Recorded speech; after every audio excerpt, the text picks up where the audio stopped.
Oi, gente, boa noite. Vamos chegando. Sejam muito bem-vindos, bem-vindas a mais uma live que para mim já é a segunda dessa semana. Eu vou dar um tempinho aí para vocês irem entrando e vou pedir para que vocês vão me avisando se o áudio tá legal, se vocês estão ouvindo bem. Deixa eu colocar aqui o assunto.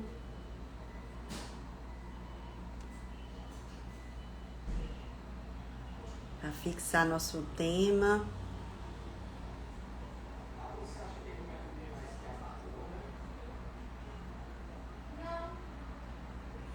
E logo em seguida eu já vou convidar o meu convidado de hoje, que é o meu colega Jorge Valente, Dr. Jorge Valente. Deixa eu ver aqui se ele já está por aqui. Então, já estou aqui convidando. Vão me sinalizando aí se o áudio tá bom. Olá, boa noite. Olá, doutor Jorge, boa noite. Boa Seja muito noite. bem-vindo. Obrigado. É sempre uma grande satisfação. As nossas lives costumam despertar bastante interesse do público feminino. E isso eu acho maravilhoso. É verdade. Estarei com o doutor Jorge, gente, na próxima semana. Estarei na clínica dele em Salvador atendendo. Será a minha estreia lá em Salvador. Então, estou bem animada com esse novo projeto de nos unirmos, né? E de propiciar esse novo atendimento também lá em Salvador, com essa atenção voltada para a sexualidade. Doutor Jorge, seja bem-vindo. Baixe só um pouquinho sua câmera, porque para enquadrar melhor, que a gente está vendo mais lá em cima. Tá melhor agora? Tá melhor. Então, o nosso tema hoje é o outro lado dos anticoncepcionais. Eu gostaria de começar introduzindo que esse tema me chamou bastante atenção em uma live que o Dr. Jorge fez no ano passado. E eu achei tão interessante trazer essa visão, que eu disse, eu quero depois fazer com ele uma live dessa, juntos, para trazer para esse público, que é o meu público, né?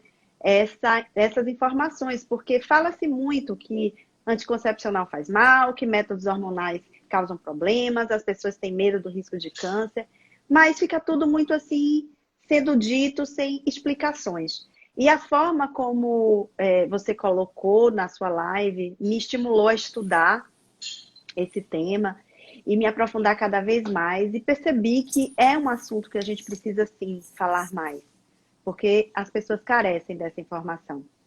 Então, eu queria, doutor Jorge, que você começasse, né, falando. Nós sabemos que os anticoncepcionais como um todo, eles são efetivos com relação ao efeito contraceptivo, isso ninguém questiona. Uns têm os efeitos maiores, outros menores. O índice de falha acaba sendo, claro, maior para alguns métodos, como, por exemplo, a pílula tem um índice de falha que pode chegar a 8 gestações a cada 100 mulheres por ano. Percebemos que os métodos de longa duração, esses índices de falha são menores do que 1%.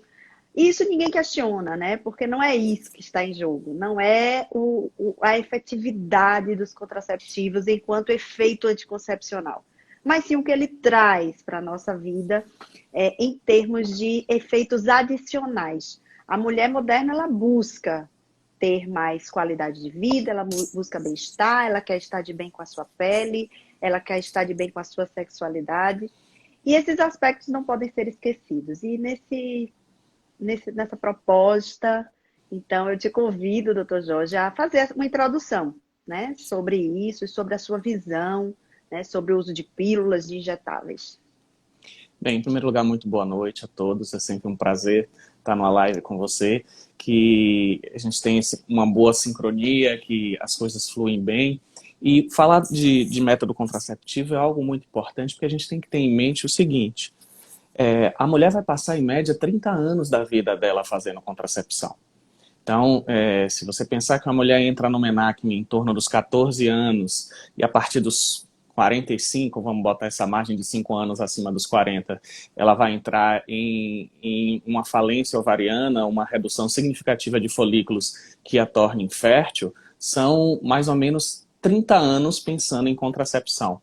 Então, se a gente pensar em uma medicação que a mulher vai usar durante tanto tempo, a gente não pode se deter apenas a estudar a eficácia ao que se propõe essa medicação, que é a contracepção.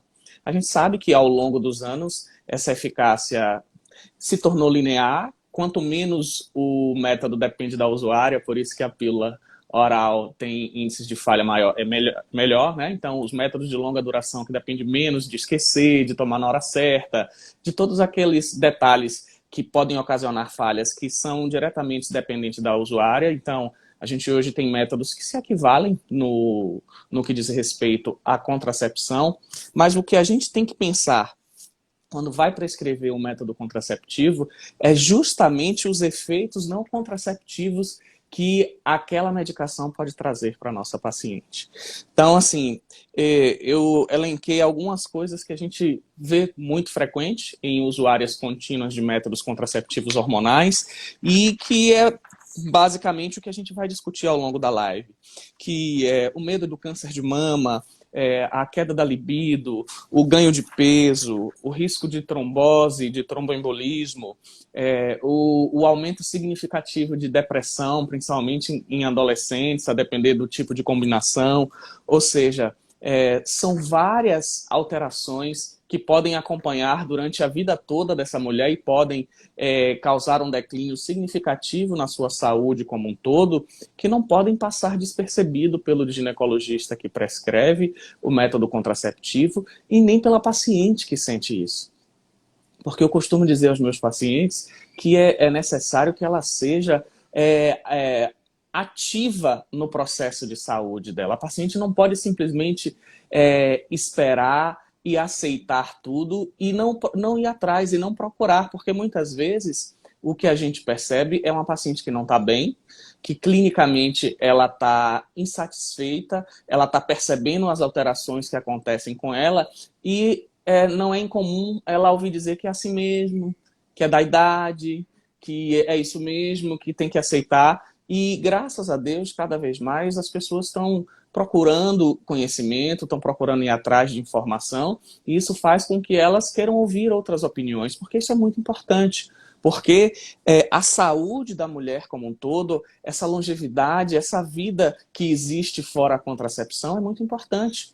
E a gente está falando aqui de todas as doenças que têm caráter inflamatório, que tem a inflamação subclínica como algo de pano de fundo que a pílula contraceptiva, de maneira variável, seja por conta da dose, por conta da combinação, por conta da via de administração, mas de alguma maneira vai causar um impacto que pode ser negativo na vida dessa mulher, e isso tem sim que ser levado em consideração. Exatamente, perfeito. E um detalhe que eu queria passar para as pessoas aqui que estão nos ouvindo sobre a pílula é que, claro, nós vamos falar muito sobre pílula hoje, né? Afinal de contas, é o método amplamente mais usado, mais acessível, um método barato. Então, nada mais justo que nós possamos nos deter nesse método e esclarecer bastante as dúvidas. Mas, assim, eu mesma, hoje, na minha prática clínica, eu praticamente não prescrevo pílulas, né?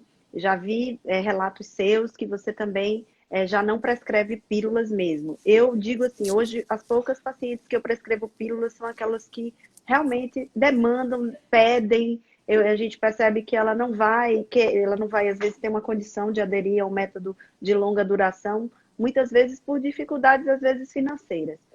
Mas justamente porque a gente sabe que a pílula é barata, é acessível, então termina que eu aqui no interior ainda tenho a prescrição de pílula no meu rol de prescrições, mas hoje é muito menos do que já foi um dia, justamente por conta desses conhecimentos, né, adicionais que a medicina integrativa traz para a gente, essa noção de saúde como um todo que a mulher requer, essa questão de trazer a inflamação, proporcionar um processo inflamatório crônico que desemboca com o ganho de peso, com a resistência insulínica, com um diabetes, possivelmente, no futuro, e por aí vai, depressão, síndrome do pânico, ansiedade, que a princípio falar assim parece, oxe, tem alguma coisa a ver com a pílula, a depressão, a ansiedade, e nós sabemos que sim. Quando a gente passa a estudar mais profundamente, ver os dados clínicos de estudo, a gente começa a observar que a pílula, ela causa diminuição da absorção de vários elementos no nível intestinal, e isso impacta na vida dessa mulher a longo prazo, né? Então, doutor Jorge, eu gostaria que você comentasse sobre essa absorção diminuída, né, de vitaminas que são essenciais, como a vitamina C, como o metilfolato, né, como a B12, né, como a B6, né, que estão diretamente relacionadas à saúde mental também, e também relacionadas à absorção do ferro, relacionadas até ao efeito protrombótico, enfim, mas a trombose eu quero deixar mais adiante. Enfim, vamos conversar sobre essa questão da diminuição dessas vitaminas que, no final das contas, impactam negativamente na saúde dessa mulher. O que acontece? Muitas vezes eu tenho muitos alunos, muitos colegas que chegam para mim, mas, Jorge, como é que você acha esses trabalhos? Muitas vezes você não vai achar o trabalho do jeito que você quer. A pessoa, às vezes, coloca assim, pílula e saúde mental no PubMed. Ele não vai achar nada disso. Mas se você conhece a bioquímica básica e você, por exemplo, colocar vitaminas do complexo B e saúde mental, você vai ver que tanto B6, quanto B3, quanto B12 são fundamentais como cofatores da formação de todos os neurotransmissores. Ou seja, se você tiver diminuição das vitaminas do complexo B, você tem maior chance de ansiedade, de depressão, de síndrome do pânico. E aí, você procurar se o anticoncepcional reduz a absorção de vitaminas do complexo B, você vai achar vários trabalhos, inclusive trabalhos desde a década de 70, que já mostravam que a pílula contraceptiva reduz a absorção de vitaminas do complexo B, de vitamina C e, por conseguinte, de ferro, porque a absorção de ferro está intimamente ligado a folato, a vitamina C. Então, o que acontece? Aí você tem um link aqui, outro aqui, você faz a junção e aí você vai encontrar a solução, porque nem sempre o trabalho vai estar da maneira que você quer. Então, você tem que saber procurar. Então, o que acontece? Quando você usa uma pílula contraceptiva, você normalmente causa nessa paciente uma menopausa química. E, por conta disso, você vai provocar nessa paciente desbiose.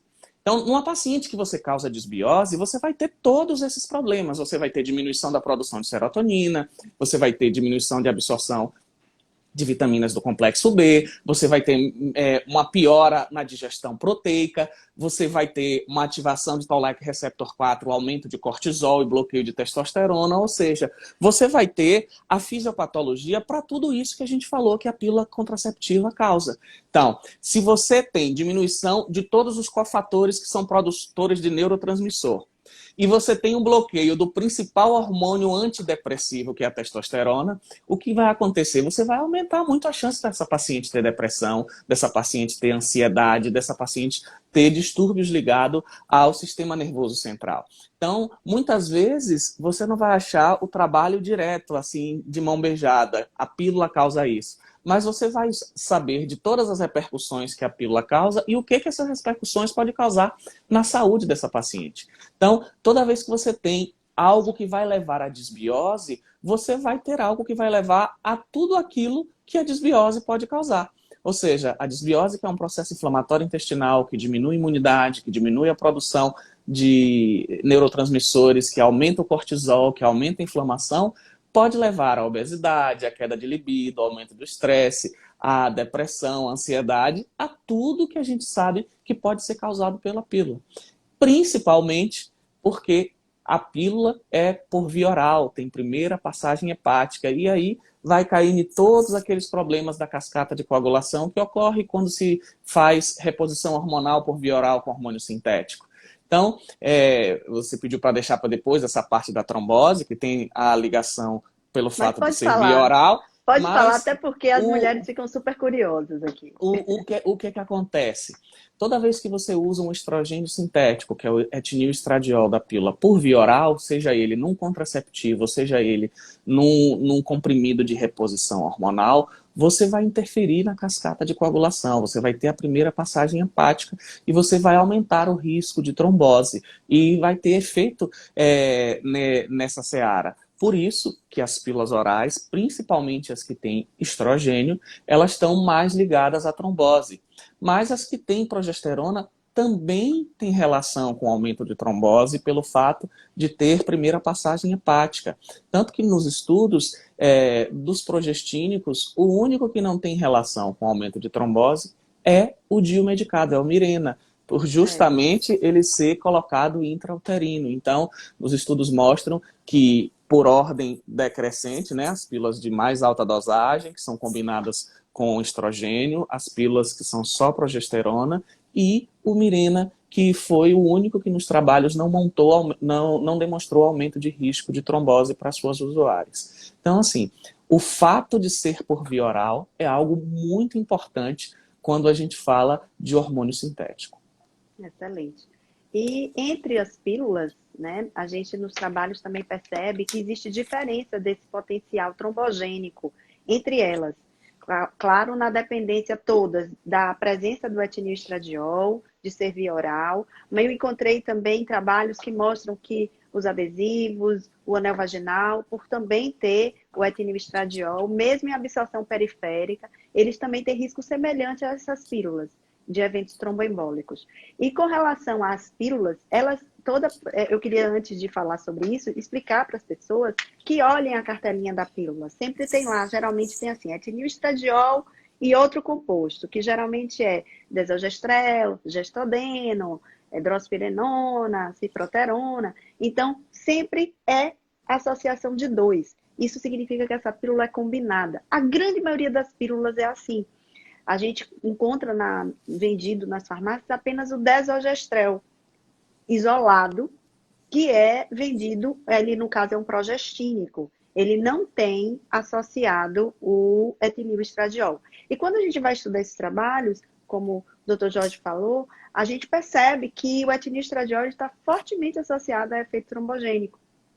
E que, a depender dessa outra molécula que esteja aí, associada a ele, esse efeito vai ser potencializado ou minimizado, né? Então, nas pesquisas encontrei que o gestodeno, o desogestrel, a ciproterona, a drospirenona, ou seja, são as moléculas que são mais antiandrogênicas, ou seja, são aquelas que melhoram mais pele, que melhoram mais queda de cabelo, que tem uma ação antitestosterona, né? E diminui também a testosterona lá no intestino, né, doutor Jorge? Diminuindo, então, todas as ações positivas, as mais de 200 ações positivas que a testosterona tem no nosso corpo. A gente sabe que a SHBG está envolvida nesse processo, quanto mais SHBG, né, maior esse risco, porque ela acaba interferindo, né? Por isso que não importa se você tem ou não o etinil estradiol, porque o link principal nos trabalhos mais recentes entre a pílula oral e o aumento de trombose é a elevação do SHBG, que ativam uma proteína trombogênica. Essa proteína ela é ativada e, por esse motivo, aumenta o risco de trombose.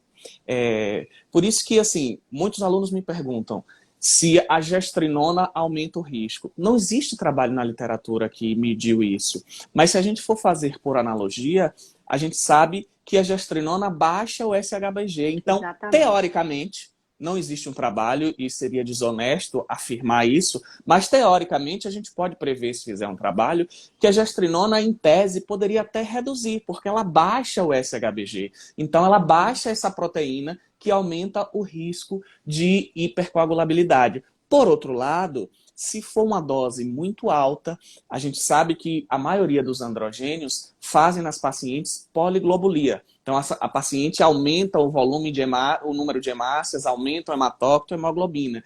E um dos fatores que pode predispor a trombose é a estase. Então, toda vez que você tem um excesso de glóbulos vermelhos, de plaquetas, de fatores de coagulação, você pode aumentar o risco de trombose. Então, aquelas pacientes que começam a passar a hemoglobina de 15, que começam a elevar demais o hematócrito, usando gestrinona ou qualquer derivado da testosterona que pode causar isso, pode aumentar o risco de trombose. Mas uma paciente que esteja com isso controlado, a baixa do SHBG pode ser um fator protetivo para a trombose. Excelente. E só para explicar aqui para as pessoas, o SHBG é uma proteína carreadora de hormônios sexuais. Ela se liga ao estrogênio, se liga à testosterona, e a SHBG, ela bloqueia a testosterona. Ela faz com que mais de 99% da testosterona que nós produzimos fique ali bloqueada. Apenas uma pequena fração, menor do que 1%, fica livre. E quando você ingere pílula anticoncepcional, ela estimula o seu fígado a produzir mais SHBG. Esse SHBG elevado sequestra a testosterona, mas ele também tem uma ação pró-coagulante, porque ele bloqueia uma ação anticoagulante da proteína C ativada, que é uma proteína que ela tem uma ação de impedir, de bloquear fatores 5 e 8A da coagulação, da cascata da coagulação. Então, quando essa proteína ela fica inativada, né? Na verdade, a pessoa fica resistente à ação dessa proteína, o efeito procoagulante aumenta. E aí, com isso, aumenta o risco de eventos trombóticos. Então, para que as pessoas entendam essa coisa do que é o FHBG. Com as minhas pacientes, eu às vezes explico assim, sabe, doutor Jorge? Eu digo assim, olha, você está aqui, você está usando pílula, olha só quanto está essa SHBG. Geralmente dá assim, 200, 190, né? A gente atende uma paciente que não usa nenhum método hormonal, geralmente está lá por volta de 40, 60, né, valores menores. Uma paciente que usa gestrinona, a SHBG cai bastante. Então, enquanto pacientes com 5, 6, 7, né, doutor Jorge? Então, repare, para vocês terem essa noção do quanto a escolha do método vai interferir nessa produção do SHBG e no fator protrombótico que ela vai desencadear daí para frente, a depender do método escolhido. Fora que o SHBG também começa a ter um link muito grande com ganho de peso e obesidade. Porque hoje em dia uma das coisas que se estuda muito em emagrecimento e ganho de peso é a produção de adipocinas e adiponectinas, que são fatores produzidos pelo tecido gorduroso que aumentam a inflamação e podem fazer com que essa paciente retroalimente o fato de estar ganhando peso. E o SHBG interfere negativamente. Ele aumenta a produção de fatores inflamatórios que vão perpetuar o ganho de peso e a obesidade. Então, quando a paciente tem um bloqueio da testosterona, tem um bloqueio da tireoide, que o que a pílula oral faz, isso já baixa o metabolismo e já ajuda a ganhar peso. Mas, além disso, você ainda tem a interferência no próprio tecido gorduroso. Porque o que é que acontece? Isso vai diminuir um fenômeno chamado de browning. O que é isso? A gente tem dois tipos de gordura. Uma gordura branca e uma gordura marrom. A gordura marrom é uma gordura mais termogênica, mais geradora de energia, mais rica em mitocôndrias. Então, quando a gente tem mais gordura marrom, a gente tem um metabolismo mais acelerado. E o browning é justamente a transformação que ocorre no fígado da gordura branca em gordura marrom. E a elevação do SHBG bloqueia esse browning. Então, é como eu brinco com minhas pacientes, faz você virar um carro econômico. Você é uma Ferrari que faz só 4 km com 1 litro, passa a ser uma bicicleta que faz 100 km com 1 litro. Então, você fica com o metabolismo mais baixo. Com o metabolismo baixo, você faz mais exercício, come menos e ainda assim o resultado no emagrecimento é ruim. Quando você acelera o metabolismo, você não precisa ter uma dieta tão restritiva e você responde mais à atividade física. Então, esse mecanismo também é afetado pela elevação da SHBG que a pílula causa. Já que você está falando aí dessa coisa do ganho de peso, né, e da dificuldade do emagrecimento, lembrar também que a testosterona, né, quando o SHBG está maior, a testosterona está mais baixa, então acaba que interfere na função da massa muscular, né, no metabolismo da massa muscular, na sarcopenia aumentada. Então, também por essa via, né, doutor Jorge? Acaba atrapalhando. Muitas vezes a gente vê muito isso. Uma paciente que tem um bom estilo de vida, no primeiro momento ela não vai ver uma diferença significativa na balança, o que pode deixar ela um pouco enganada. Então, quando a gente faz bioimpedância, eu faço em todas as minhas pacientes no consultório, ela vai ver, às vezes, ela só subiu 2 quilos. Mas quando a gente vai ver, ela vertiginosamente caiu a massa magra e aumentou a massa de gordura. Ou seja, ela começa a fazer uma troca de músculo por gordura, que no primeiro momento, como há uma compensação, não faz subir o valor absoluto na balança total. Ela pesava 62, está com 64, 65, ou seja, só 2, 3 quilos. Mas se você faz uma bioimpedância, às vezes houve uma troca de 6, 7 quilos, ou seja, ela ganhou 7 quilos de gordura e perdeu 7 quilos de músculo. Então, isso equilibra, no final dá uma conta muito próxima, mas no espelho dá uma diferença significativa, que ela começa a ver, ficar mais flácida, a ver gordurinha onde não tem, a crescer a barriga, as roupas ficarem mais apertadas, porque você começa a ter essa inversão, que é o que ocorre com a mulher na menopausa.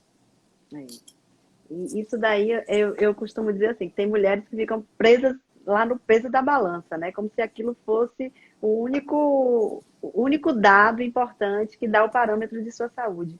E, na verdade, não é por aí, né? A composição corporal precisa, eu acho que é o que é mais importante. Inclusive, a mulher, ela pode até aumentar o peso, né? Desde que ela diminua a gordura e ganhe massa muscular, né?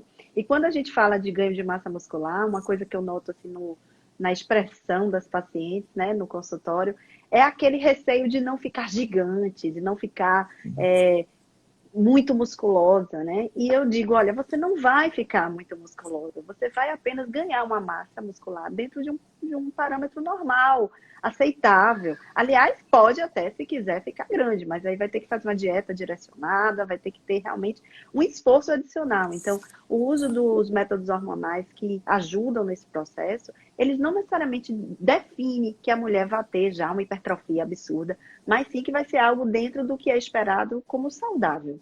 Não é, doutor Jorge? Quando a gente pensa em ganho de massa muscular, a gente pensa em equilíbrio, né? A gente trabalha numa linha sem exageros. Mas existem pessoas que querem essa massa muscular excessiva. Mas para que a gente ganhe massa muscular, a gente precisa de uma tríade, que é nível hormonal, atividade física e dieta. A mulher, para ganhar massa magra, ela precisa, por exemplo, ter uma ingesta proteica adequada para isso. Ela precisa ter um nível de atividade física adequado para isso. É por isso que, assim, quando de maneira inadequada chamam a gestrinona do hormônio da beleza, que é algo que eu refuto de maneira muito contundente, isso vai acontecer de ganho de massa magra quando existe um ambiente propício, ou seja, é aquela paciente que já faz atividade física regularmente, de boa intensidade, que já tem uma dieta adequada, ela vai colocar gestrinona, vai ficar maravilhoso. Mas aquela paciente que está acima do peso ou que é obesa, se ela colocar a gestrinona, ela vai piorar esse quadro, porque a gestrinona nessa paciente vai piorar a síndrome metabólica.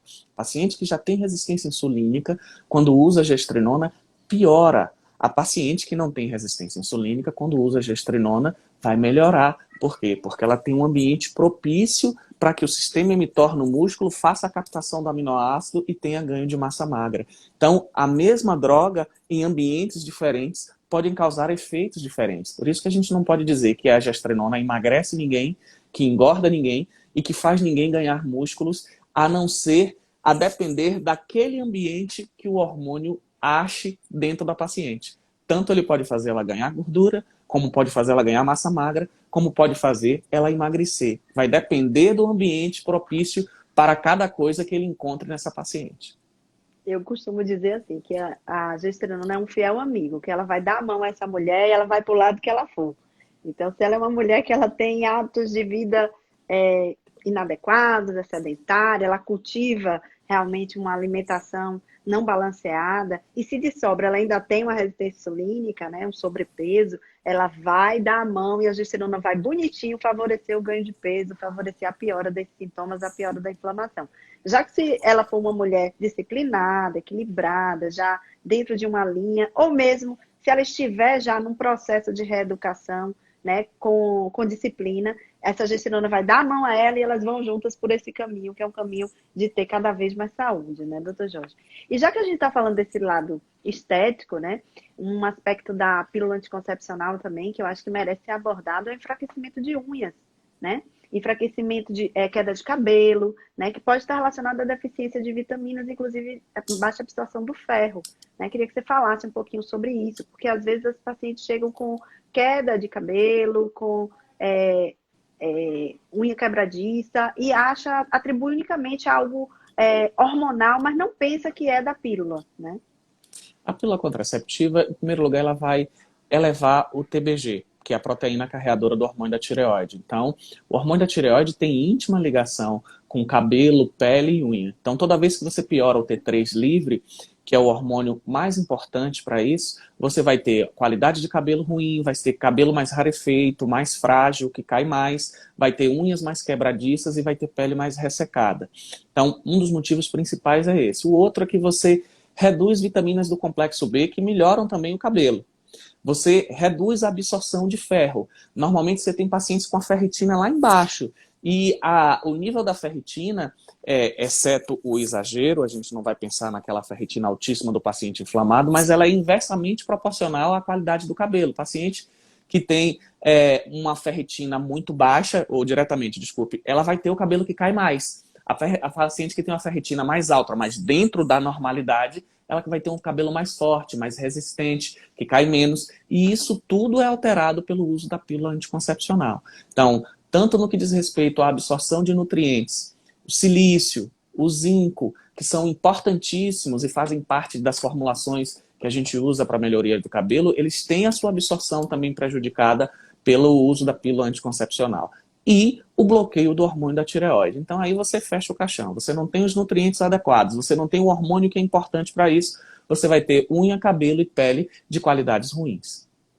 Essa via do bloqueio do hormônio tireoidiano seria pela diminuição da ação da deiodinase, que converte T4 em T3? Você tem diminuição da deiodinase pela desbiose, né? Quando você tem aumento da inflamação, as caspases bloqueiam a ação da deiodinase, então você não converte T4 em T3, e você tem aumento do TBG, que é o análogo do SHBG para testosterona e para o estradiol. Então você vai diminuir o T3 livre, tanto porque converte menos, como a forma livre fica em menor quantidade. Por conta disso, essa paciente vai ter um hipotireoidismo subclínico que tem como sinais e sintomas queda de cabelo, unhas frágeis, pele ressecada, intestino que funciona mal, ganho de peso, sensibilidade ao frio, retenção de líquido.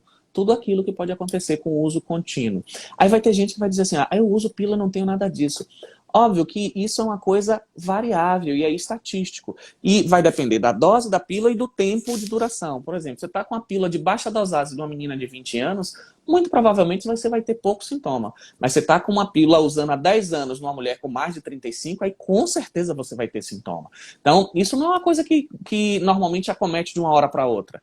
Não é a menina que tem um ano que está usando pílula e tem 18, 17, 19 anos que vai ter tudo isso. Se ela tem um estilo de vida saudável principalmente, provavelmente não vai ter nada ainda. Mas o uso a longo prazo e à medida que ela vai envelhecendo e que os níveis hormonais já vão caindo porque é da fisiologia do envelhecimento, aí esse bloqueio somado à queda na produção começa a ficar sintomático. Excelente. 2 pontos importantes que eu acho que causa bastante curiosidade. Um é o risco do câncer de mama e o outro é a queda da libido, né? Que interfere grandemente na sexualidade dessas mulheres. Eu acho que a gente pode falar primeiro da influência no câncer de mama e depois a gente entra na parte mais saborosa, digamos assim, que é a queda da libido, sendo que não é saboroso, né, cair libido, mas libido por si só é um assunto que desperta bastante interesse. Então, a gente sabe que o etinilestradiol está relacionado ao aumento do risco do câncer de mama. Isso já é bem conhecido já há algum tempo, né? E a gente sabe também que esse risco ele está na dependência do tempo de uso, né? Se a jovem começa a usar muito cedo, esse risco é maior porque ela está mais tempo exposta do que aquelas que começam mais tarde. Gostaria, doutor Jorge, que você discorresse um pouquinho sobre essa questão do risco do câncer de mama. É isso. O risco do câncer de mama ele está associado à dose, associado ao tempo de uso, e os estudos mostram que principalmente nas pílulas combinadas, ou seja, que tem associação de estrogênio com progesterona, tem um risco maior. Aquelas pílulas só com progesterona também tem risco e é menor. E pasmem, no câncer de mama, mesmo o Mirena que não é por via oral, os estudos mostram que tem um aumento muito menor do que na pílula, mas existe aumento de risco de câncer de mama mesmo com o Mirena. Existem vários mecanismos. As pílulas que têm etnil estradiol, você tem maior formação de estrona, as estronas que têm uma relação mais direta, e as pílulas combinadas, elas pioram a qualidade do receptor de vitamina D. E assim, eu recentemente fiz uma revisão grande e a vitamina D é um dos mais potentes bloqueadores da aromatase na mama. E existem em poucos órgãos do nosso corpo uma enzima que transforma a provitamina D, que é a 1-hidroxivitamina D, em 1,25-hidroxivitamina D, que é a vitamina D ativada do caule calciferol. Isso existe no fígado, isso existe no rim e isso existe no tecido mamário. Por quê? Porque a mama ela tem a capacidade de produzir a sua própria vitamina D ativa. E isso é um fator incontestável de proteção para câncer de mama. Tanto que todos os estudos mostram que as pacientes com níveis mais baixos de vitamina D têm mais risco, de ter câncer de mama.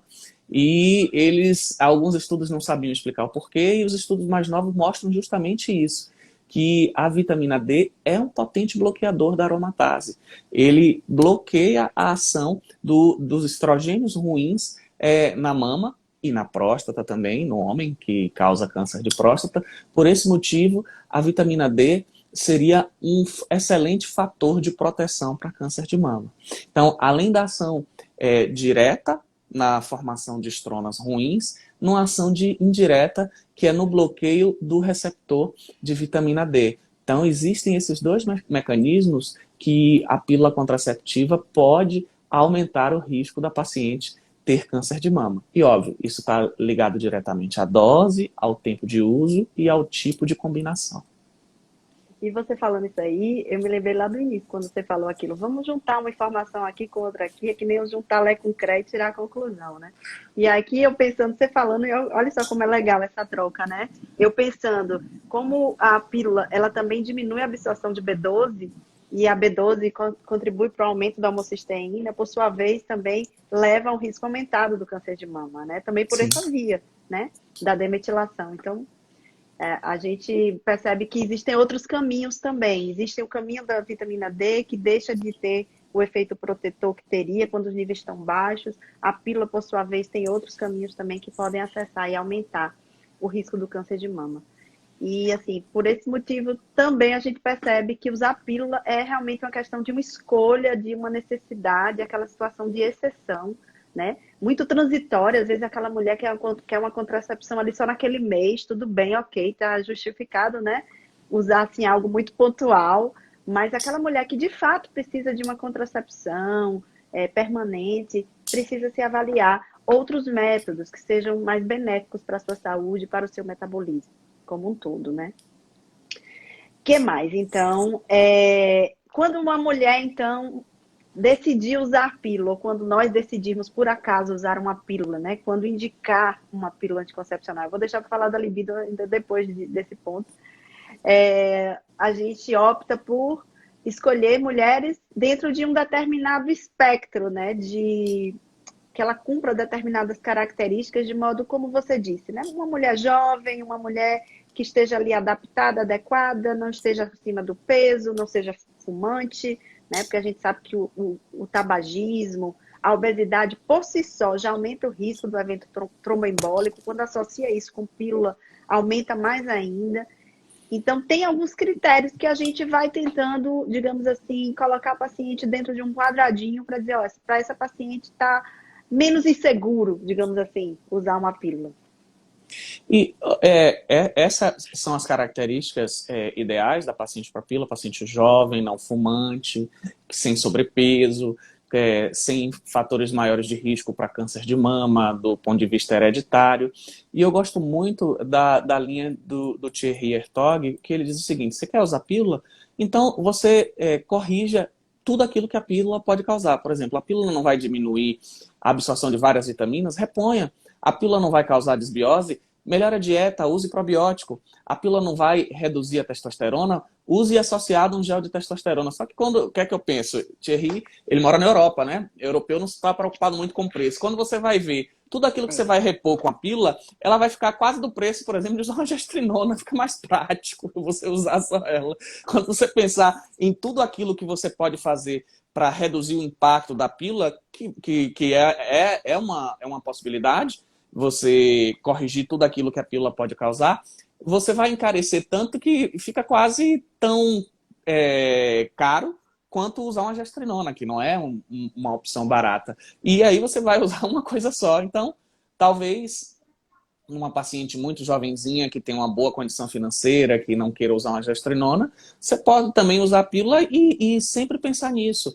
É uma paciente que você vai corrigir desbiose, é uma paciente que você deve melhorar a dieta para não ter tanto impacto no ganho de peso, uma paciente em que você vai repor aquelas vitaminas que você sabe que a absorção vai estar prejudicada, uma paciente que você já vai ficar mais preocupada com a libido e em determinados casos fazer um gelzinho de testosterona associado, ou seja, você tem como se precaver e utilizar, lançar a mão de várias coisas para se antecipar aos efeitos deletérios que a pílula pode ter nessa paciente. Eu estava aqui lembrando que você falou aí sobre não usar gestrinona, né, naquelas pacientes que têm sobrepeso, que têm resistência insulínica. Como nós trabalhamos com implantes hormonais, eu acho que é interessante a gente passar para as pessoas que existem alternativas ao uso da gestrinona, né? A gente dispõe de contraceptivo por implante hormonal que não é a gestrinona, né, e que vai ter uma ação oposta. Então, nós dispomos do uso do Nestorone, que é um método, na verdade, ele é um progestínico, é um derivado da progesterona, e que ele tem algumas ações bem particulares.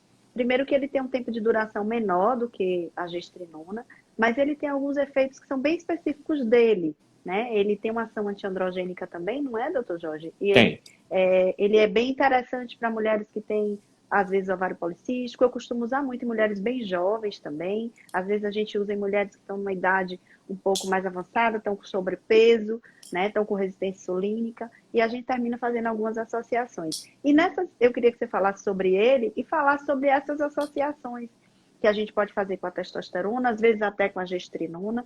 E se a gente associar com uma pequena dose de gestrinona, a gente vai ter uma piora também metabólica por essa dose ser tão pequena, ou esse efeito metabólico, que seria deletério com uma dose contraceptiva, fica minimizado por ele estar sendo usado em uma dose menor e associado ao Nestorone.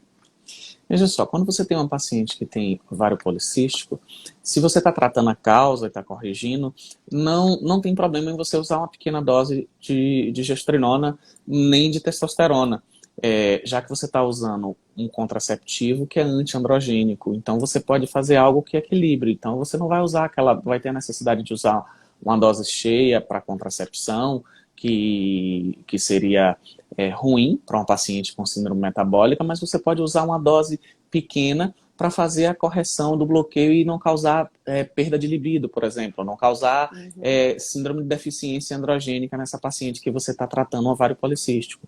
Mas óbvio que para isso você tem que estar fazendo o básico, que é tratar a causa.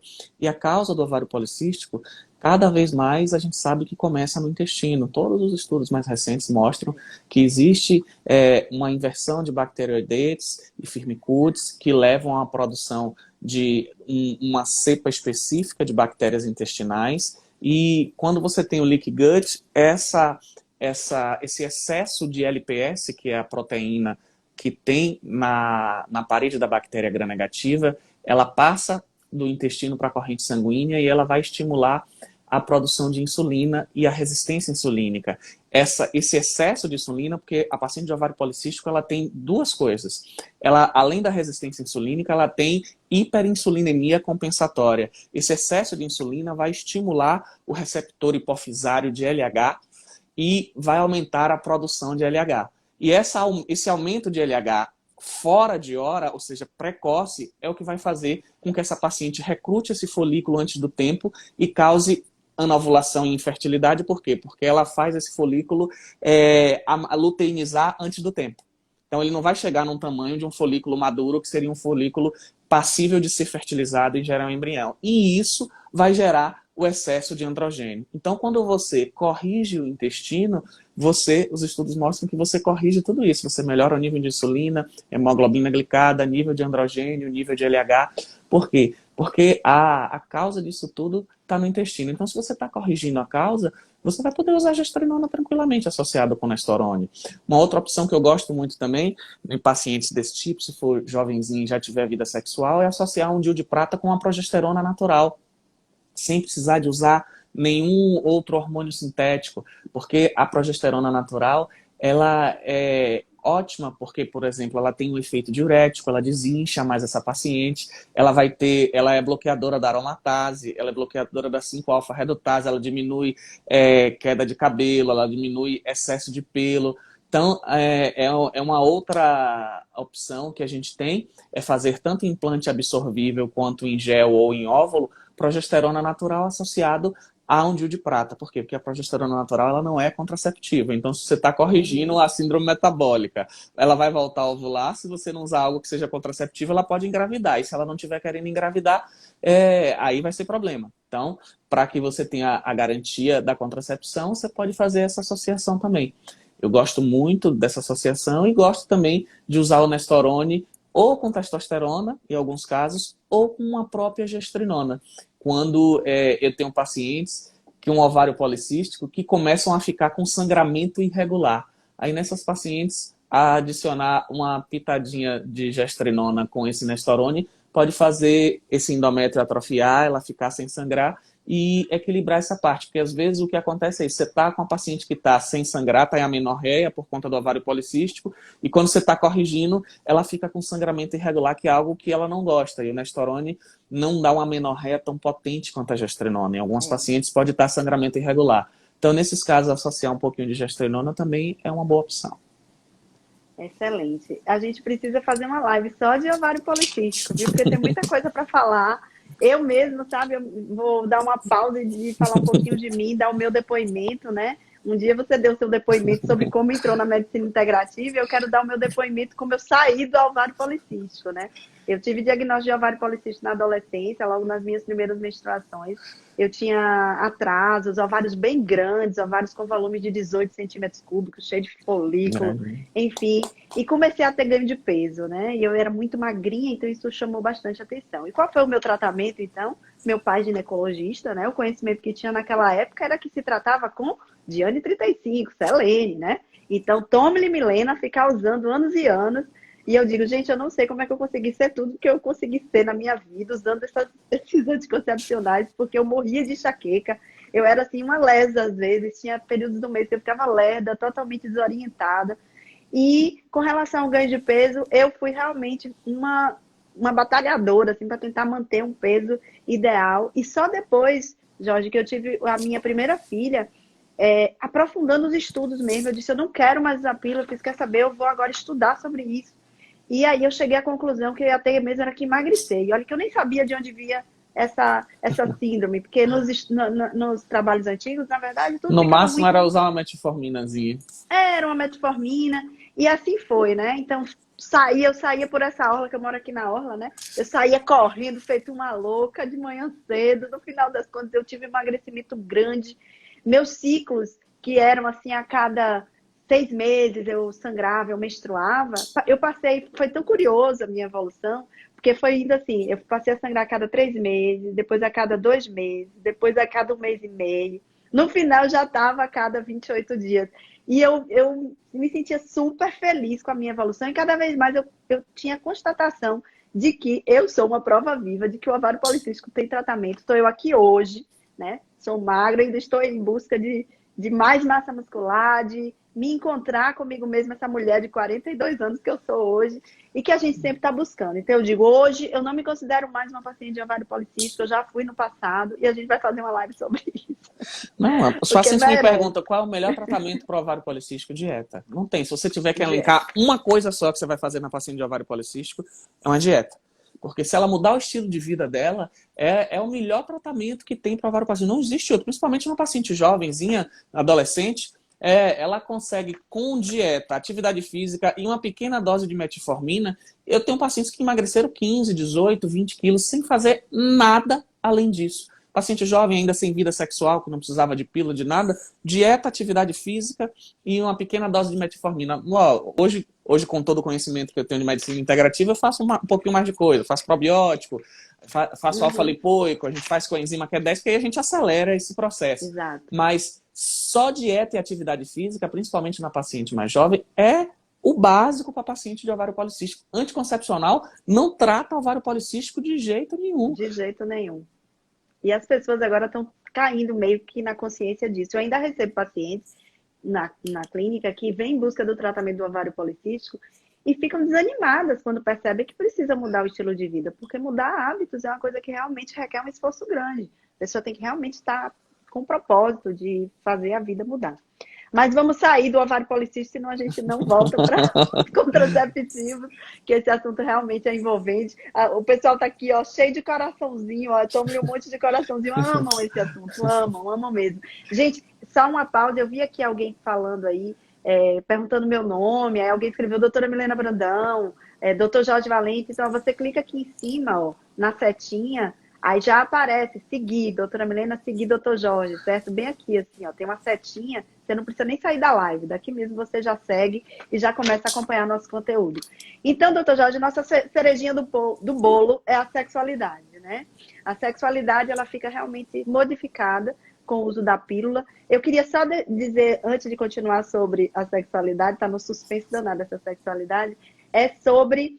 que tem gente aqui perguntando se com injetáveis também é assim. Os injetáveis, eles também têm um componente estrogênico, então eles também têm as respostas bem semelhantes, mesmo não sendo via oral, não é, doutor Jorge? Sim, se for a medroxprogesterona, então, que é um injetável de 3 meses, o Depo-Provera, questão de diminuição de libido e de ganho de peso são muito grandes. É um dos contraceptivos que tem maior ligação com ganho de peso. Pacientes que em um ano de uso ganhando 18 quilos, 15 quilos, a medroxprogesterona, além de muita retenção de líquido que ela causa, que é totalmente diferente a progesterona do progestínico. A progesterona sintética, ela incha, ela retém. A progesterona natural, não, ela é diurética, ela desincha. Então, o que a gente percebe com o injetável é a mesma realidade do que com o via oral. Ótimo. Então, vamos lá. Sobre a libido, gente. A libido, ela é uma realidade, a queda dessa libido no usuário de contraceptivos hormonais, na maioria deles. As mulheres, por conta daquela proteínazinha, esse HBG, né, que faz que ela sobe, lembra que a gente falou lá no início da live, né? Ela sobe, ela sequestra a maior parte da testosterona dessa mulher. E eu, aqui na minha prática clínica, doutor Jorge, já surpreendo mulheres jovens com testosterona livre em 0,05, 0,0. E eu digo, gente, está em zero. Como é que pode uma mulher jovem, às vezes uma mulher de 25, 30 anos, com uns níveis bem baixos? Teve uma mesmo que, essa eu nunca vou esquecer, ela chegou no meu consultório, ela disse, doutora, eu me sinto uma mulher idosa, eu sou uma mulher de 26 anos, eu me sinto como se eu fosse uma idosa, eu não tenho disposição para nada, eu me sinto cansada, eu me sinto indisposta, eu não tenho vontade de ter sexo. E o cansaço, ele vai além do cansaço apenas para o sexo, é um cansaço que extrapola. Algumas pessoas, às vezes, chegam até dor muscular, né, por conta dessa queda tão grande da testosterona. E o Dr. Jorge já citou aí, a gente acaba repondo essa testosterona no sentido de trazer para essa mulher mais testosterona disponível, né, já que a pílula e os tantos métodos hormonais fazem essa queda. E isso acontece com diversos métodos hormonais. Então, doutor Jorge, eu queria que você falasse um pouquinho sobre isso, se é apenas a testosterona livre mesmo, se tem DEA envolvido, quando é uma mulher de mais idade, enfim, como é que você faz esse manejo aí da queda da libido, né? Na minha ideia seria tirar a pílula e trocar um método, né? Mas aquelas que se mantêm, por exemplo, com Mirena, com injetável, com a pílula, e a gente precisa apenas organizar. Porque o Mirena também dá esse efeito. Na minha prática clínica, pacientes abaixo de 40 anos, até que se prove o contrário, a queda de libido é o uso de algum método contraceptivo. É o que eu vejo na minha realidade. Eu que não trabalho com sexologia, o que eu vejo é justamente isso. Paciente com testosterona zerada. E o que é que vai acontecer? Se você está usando algo que está subindo muito o cortisol e o DEA são antagônicos. Então, você vai bloquear o DEA também. Então, em algumas pacientes você tem que repor testosterona, nas mais velhas você vai ter que repor testosterona e DEA.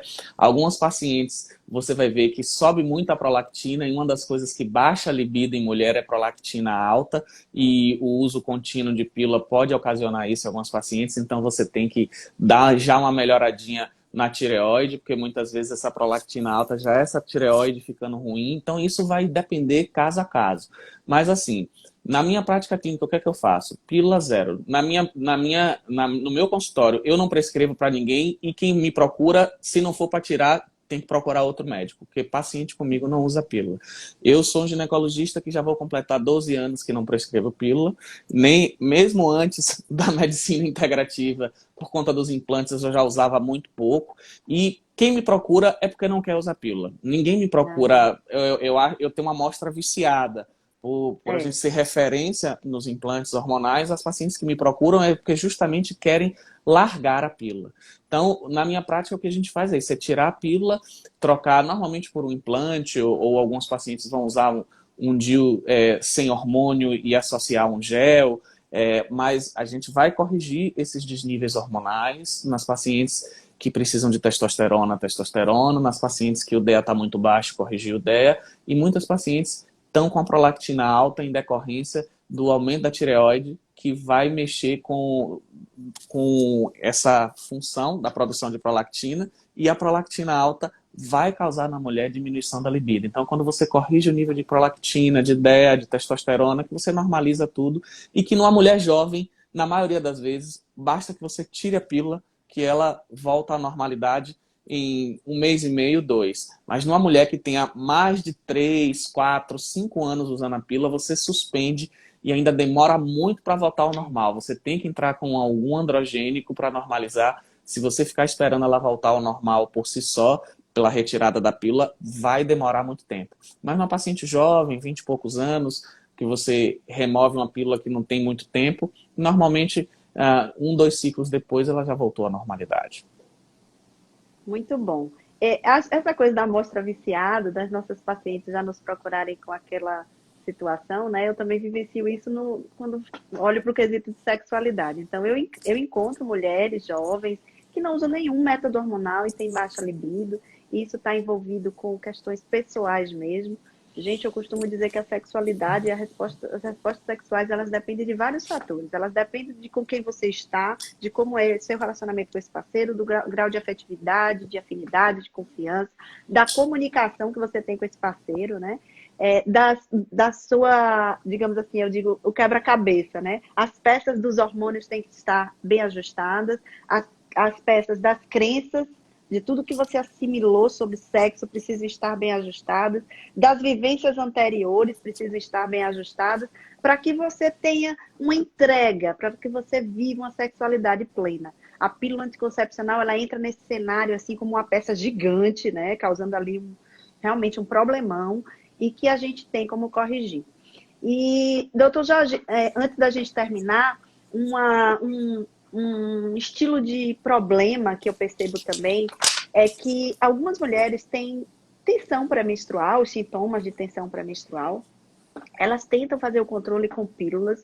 Às vezes são pacientes que não têm como usar, por exemplo, a gestrinona, ou não tem indicação.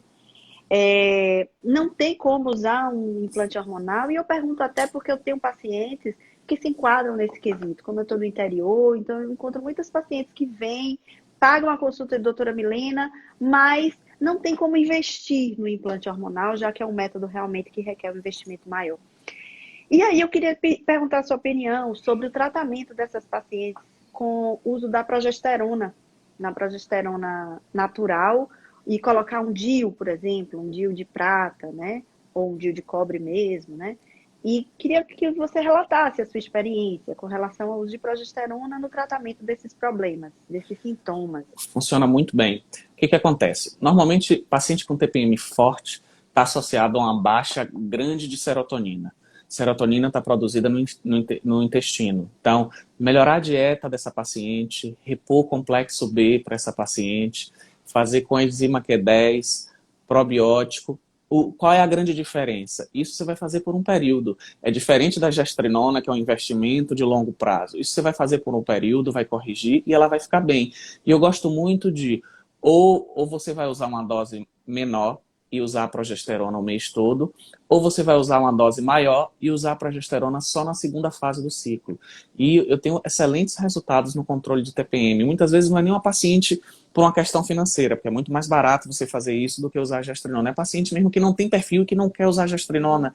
É aquela paciente que é magrinha e quer permanecer magra. Por exemplo, em São Paulo eu tenho muitas atrizes, muitas modelos, pacientes que não podem engordar 1 grama e tem medo da gestrinona porque na câmera fica diferente e tal. Então, nessas pacientes a gente usa a progesterona natural associada com o DIU de prata e funciona muito bem. E a gente corrige a TPM, o que? Melhorando a dieta, corrigindo o complexo B, fazendo um pouquinho de progesterona na segunda fase do ciclo, usando probiótico. Quando você melhora a produção de serotonina, você vai melhorar bastante a resposta dessa paciente a TPM. Porque quando você dosa antes e depois, você vê diferença significativa. Eu vejo paciente com serotonina de 30, de 40, e que 2 meses depois do tratamento está com 120, 140, que é o patamar ótimo. Que a serotonina também é algo que, assim, tem gente que quer que ela fique em 1000, e não é assim. A serotonina você tem que subir, ela não ficar no patamar ótimo, mas se ela sobe demais, você começa a ativar um tipo de receptor de serotonina que pode bloquear a libido e pode causar compulsão alimentar. Então, do mesmo jeito que um antidepressivo causa, porque o que é que a paciente usando um antidepressivo vai ter isso? Quando ela tem um boom da serotonina usando alguns tipos de antidepressivos, ela vai ativar o receptor SHT1, que é o receptor que tem a ver com libido e tem a ver com compulsão alimentar. Então ela vai comer mais e vai ter menos disposição para o sexo. Ela vai baixar a libido e vai ganhar peso. Então, a serotonina, como tudo na vida, você tem que ter equilíbrio. Não pode deixar ela baixa demais, que vai dar TPM, ansiedade, irritação, mas não pode deixar ela também alta demais, que vai dar ganho de peso e baixa de libido. Muito bom. Eu estou percebendo aqui que tem várias pessoas fazendo perguntas e tem muitas perguntas de cunho pessoal. Tipo assim, doutor, eu tenho isso, eu uso isso, isso, isso e sinto isso. O que pode ser? Troco por qual método? Enfim, gente, são perguntas bem pessoais, né? A gente, para dar um aconselhamento, não pode ser aqui na live, tá certo? A gente precisa que vocês nos contactem realmente, assim, para um atendimento e quando a gente vai poder fazer uma atenção realmente bem individualizada para cada um. Tá? E eu acho, doutor Jorge, que a gente pode chegar ao fim, né, da nossa live. Acredito que uma das mensagens finais, que eu acho que essa é aquela que está em todas as lives, não adianta usar só probióticos, não adianta só fazer tratamento de desbiose. A pessoa realmente ela precisa mudar também o que ela ingere, né, o que ela come.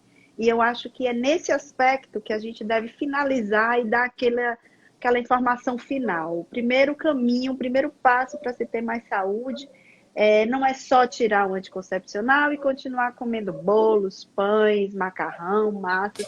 Não que você não possa consumir isso em determinados dias da sua semana, mas que isso seja algo pontual e não a regra, não é? Então, acho, doutor Jorge, que a gente poderia finalizar e gostaria que você tecesse assim, alguns comentários sobre essa questão da dieta, né, do estilo de vida com relação a exercícios, né, para a gente fazer um fechamento assim bem de ouro mesmo, chegando ali naquele ponto que dói, que machuca, porque mudar hábitos realmente é o grande X. Você já tem, como você disse, né, as pessoas que vão para você aí em Salvador, eu acho que elas já vão assim sabendo que é para isso, né? As que vêm para mim, como eu estou num processo aqui que muita gente já teve consciência, sabe que isso é importante. Mas ainda chegam aquelas pessoas que ainda não têm essa noção. E eu acho que é sempre bom a gente dar uma reforçada nessas informações. Veja só, a primeira coisa que a gente tem que ter em mente é o seguinte: quando a gente faz medicina integrativa, a gente estuda muita coisa, né? A gente estuda a parte cardiológica, eu estudo muito hoje doenças psiquiátricas, eu gosto muito dessa parte de depressão, eu estudo muito diabetes, todas essas doenças do envelhecimento. E o que que acontece? O que essas doenças têm em comum é que todas elas podem ter os seus índices piorados ou melhorados a depender do estilo de vida que você tem. Então, não existe doença do envelhecimento, de câncer a diabetes, a obesidade, a depressão, que não tenha os seus índices melhorados com uma melhora do estilo de vida. Então, assim, parece que é algo repetitivo, mas não é. Você está dentro do peso, você se alimentar adequadamente, você dormir bem, você ter uma boa dieta, você fazer atividade física regular, são pré-requisitos básicos para uma boa saúde, independente de se você é homem ou mulher, se você é jovem ou se você é mais velho, se você está na menopausa ou se você está no menacme, que é a fase de vida em que você ainda é fértil. Então, independente de qualquer tratamento que você vá fazer, de qualquer acompanhamento médico, nada vai funcionar tão bem se você não tiver um estilo de vida adequado. Então, é por isso que eu vejo assim, é inconcebível, na minha opinião, por exemplo, um cardiologista que passa um remédio para pressão e para o colesterol, mas não se preocupa se o cliente dele continua gordo. Então, eu acho que manter o peso adequado devia ser uma matéria básica para qualquer especialidade. Óbvio que vai ter os obesos mórbidos, que os especialistas específicos é que vão cuidar. Mas um sobrepeso e uma obesidade leve, eu acho que independente até de um oftalmologista ou um ginecologista, todos deveriam saber conduzir, ou pelo menos orientar, porque não existe saúde em quem não se alimenta bem, em quem não pratica atividade física e em quem não tem um peso adequado. Quando a gente fala um peso adequado, eu não estou falando alguém com o abdômen traçado, não estou falando alguém com o corpo malhado, não. Eu estou falando em alguém que tem um percentual de gordura dentro da normalidade, que tem um peso dentro da normalidade para as suas características de altura, de idade e de padrão de exames de laboratório pertinentes às suas características. Então, para se ter saúde, é imprescindível ter um bom estilo de vida. Excelente, doutor Jorge. E eu finalizo ainda dizendo que vivemos um mundo hoje que a rede social está aí. São muitas informações, são muitos grupos defendendo o seu ponto de vista. E nesse quesito de peso, de ser obeso, de ter sobrepeso, eu venho observando muitos posts de pessoas cultuando você como você é, né? E eu acho que cada um é importante que tenha sua própria autoestima, que cultive o amor por si mesma. E esse amor precisa se traduzir numa busca pela saúde.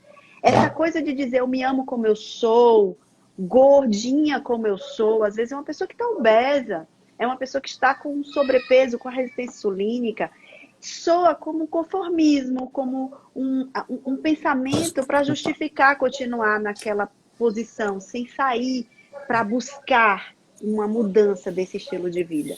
Então, eu acredito que Dr. Jorge também, a gente se posiciona contra esse estilo de posts, porque esse estilo de post reafirma que esse tipo de doença, né, que sim, são doenças e se transformam em doenças, se não são ainda. Às vezes é só um sobrepeso, mas vai virar uma resistência insulínica, um hipotireoidismo, um diabético, doença tromboembólica, enfim. Isso precisa sim ser visto com o olhar de que precisa se buscar mudança. Então, a minha visão crítica, eu encerro essa live falando sobre isso, né, sobre uma visão crítica com relação a esses posts que tem aí. Se ame como você é gordinha mesmo, você é maravilhosa. Ok, amor próprio, gente. O amor próprio faz a gente querer melhorar, faz a gente... Não é você querer ser diferente de quem você é, não é você querer ser a Sabrina Sato, tá? É você ser até onde você consegue ir com relação à melhoria da sua composição corporal, do seu metabolismo. Não é, doutor Jorge? Então é isso. Eu Acho que é uma uma grande diferença, assim, eu acho que a pessoa deve se aceitar. Uma coisa assim, as pessoas confundirem ser negro, ser homossexual, ser as minorias com ser obeso. Obeso é doença. Nenhuma das outras situações são doenças. Ninguém é doente pela cor da pele, ninguém é doente pela opção, eu não quero até falar errado, pela sexualidade. Isso não é doença. Agora, ser obeso é doença e não existe gordo saudável. O que existe é um gordo que foi mal investigado e está uma bomba relógio para acontecer um câncer, um acidente cardiovascular, um AVC. Então, não é que a pessoa, porque tem um peso diferente, A gente não está falando de beleza, porque eu ligo muito essa parte da aceitação com beleza, e a gente não está dizendo que quem é gordo é feio. Não, é que quem é gordo é doente. Obesidade é doença. Obesidade está no CID-10, tem código de doença. E tudo aquilo que prejudica a saúde, que pode encurtar o seu tempo de vida e aumentar o risco de você ter uma doença, é algo que a gente vai combater. E é por isso que a gente não aceita isso de obesidade. Mas todas as outras coisas das minorias eu acho totalmente saudável, porque são totalmente diferentes, porque não são doenças. Mas obesidade, sim, Exatamente. é doença. Então, gente, acho que nós contemplamos bem essa temática, né? Falar de anticoncepcional, a gente invariavelmente descamba para falar de qualidade de vida, falar de peso, falar do que é ideal, como comer, como viver, né? O que é melhor para você, o que é melhor para que você possa escolher seus caminhos de saúde. E que bom que vocês podem contar com informações como essas, né? Alguns anos atrás, as principais programações das pessoas era novela, e hoje estamos aqui trocando informações. Ontem mesmo eu estava também assistindo live, hoje eu já estou fazendo live, e nesse movimento a gente vai numa troca constante, certo? E, doutor Jorge, muito, muito obrigada pela sua presença aqui. Realmente é sempre uma grande satisfação, né, estar com você, receber. Nós já fizemos juntos algumas lives, eu espero que a gente ainda faça muitas. Tem uma de ovário policístico aí que já foi anunciada, a gente só precisa definir data. E obrigada a todas as pessoas que estão aqui presentes, né? Um número de uma audiência aqui realmente grande, o tempo inteiro, mesmo no final. Então, gratidão a todos vocês que nos acompanham, que compartilham que bebem da mesma fonte, né? E, doutor Jorge, um beijo grande em Um todos. beijo, uma boa noite a todos e até a próxima. Até, um beijo grande. Tchau. Tchau.